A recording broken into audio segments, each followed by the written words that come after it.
सीधी तस्वीर आपको दिखाते हैं। विजया राहटकर मीडिया से बातचीत करें, क्या कुछ कह रहे सुनिए।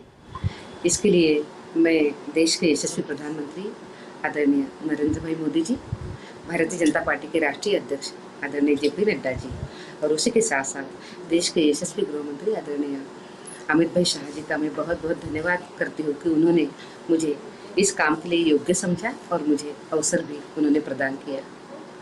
ये अत्यंत महत्वपूर्ण ऐसी संस्था है जो महिलाओं के अधिकार के लिए, उनकी रक्षा के लिए और उनके सम्मान के लिए काम करती है।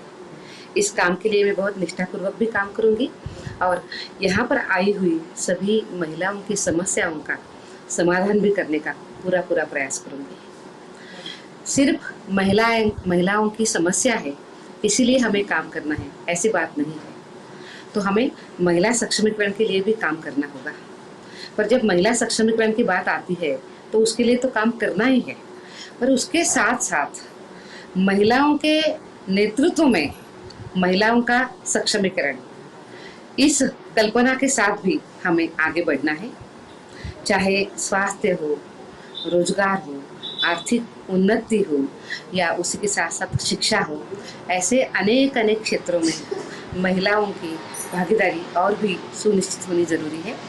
इसके लिए राष्ट्रीय महिला आयोग पूरा प्रयास करेगा और इसके साथ साथ सभी को साथ लेते हुए और न्याय के साथ चलकर काम करने की मेरी भूमिका रहेगी। इससे पहले भी आप आयोग के महाराष्ट्र के अध्यक्ष थे, काफ़ी काम किया है आपने। वो ऐसी क्या क्या स्कीमें अभी या क्या क्या योजना है उनके लिए कुछ कोशिश करेंगे आप? जी, इसके पहले मैं 2 टर्म की महाराष्ट्र महिला आयोग की अध्यक्षा थी और उस समय पे भी कुछ काम करने का प्रयास किया था महाराष्ट्र के लिए। महाराष्ट्र में हमने जो एसिड विक्टिम्स थे उनके लिए सक्षमा नाम का एक हमने प्रयास किया था, जिस प्रयास का काफ़ी उपयोग हुआ। जो हमारी एसिड विक्टिम बहनें थीं उनको अपने पैरों पर खड़े होने के लिए बहुत प्रयास कमीशन ने किए थे। उसी के साथ साथ कितनी बार ऐसा होता है कि महिलाएं कुछ संकट में फंस जाती है, तो कभी कभी रात भी होती है, कभी कभी अर्ली मॉर्निंग भी होती है, पर तब उनको तुरंत मदद नहीं मिलती है।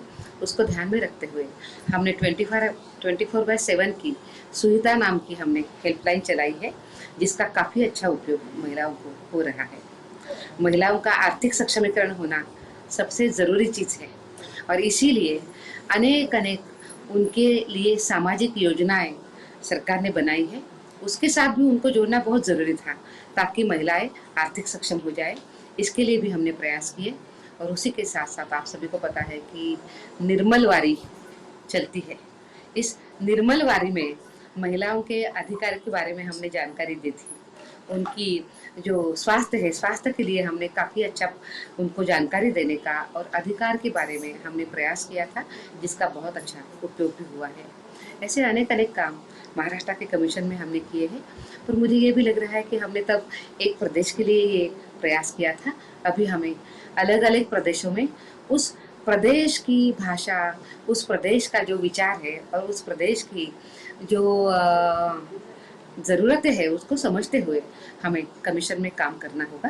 पर देश की सभी महिलाओं के साथ सम्मान मिले, सुरक्षा मिले, इसके लिए हमने कटिबद्ध होने की बहुत ज़रूरत है और उस तरीके से मैं काम भी करूँगी।